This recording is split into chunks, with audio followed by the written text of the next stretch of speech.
In this next report, we're going to talk about the Sales by Month report. At the top right organization, you can be at the top level or you can be at that individual store when you run this report. So we're going to go to Reporting, Sales, and Sales by Month. This brings you into this Sales by Month report. The first thing that you see is the report name. So if you want to type in a name for this report, select the criteria that you want and save it, then that will save that report exactly how you made those selections. Then you can come back in when you want to run it and just click on the lookup, pull that report up, and add job and run it. If you don't want to name it and do that, you can just leave the report name blank. There's the output method, either PDF, Excel, or CSV. We're going to do PDF, which is just the report format to look at it. So there's two tabs, the report options and the report criteria. We're going to start with the report options tab. So the first part we have, how do you want to group your data? Do you want to group it by suppliers or do you want to group it by class? We're going to go ahead and select suppliers. If you wanted to know the SKU detail, you could click on print SKU detail in each group. Otherwise, if you just want a list of your suppliers, you'll uncheck that.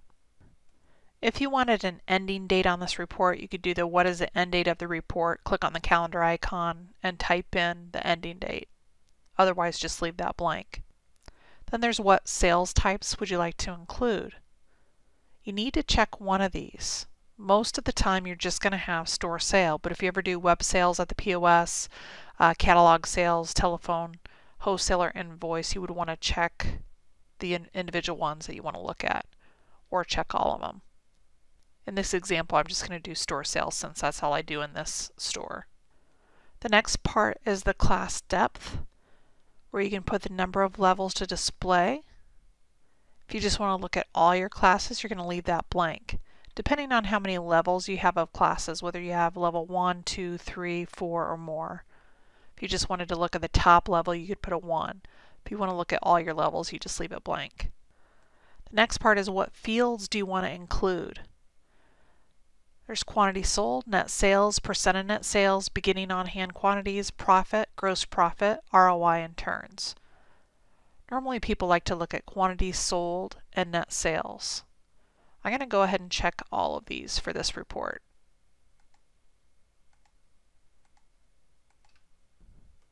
Then there's the option of how would you like to treat your stores.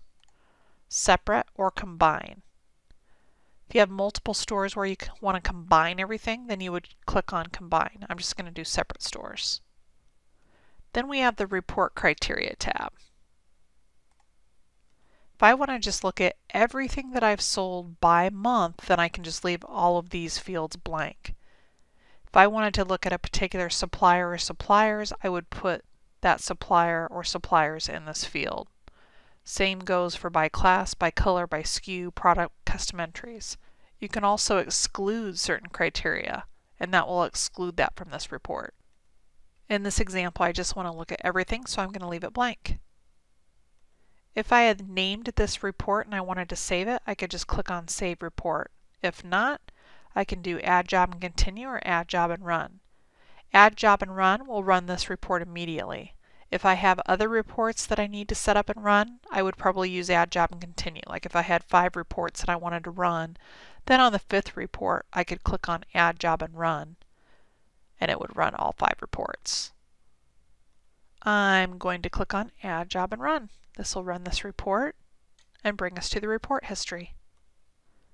Brings us to the report history. We can click on the report. We can open it, save it, or cancel it. If I want to open it, and that brings it up on the screen. I can zoom in just by clicking on the zoom button, and that makes this report bigger.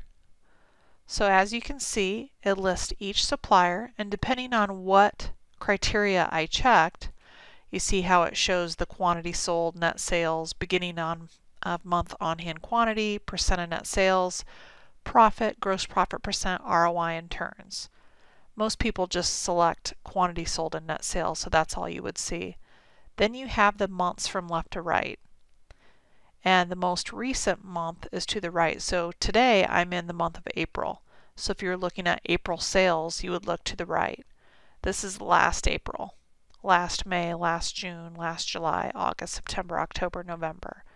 But that will give you by supplier all of the units that were sold in each month, all of the net sales in each month, and any other criteria that you select. It will list that, and then it will give you totals to the right.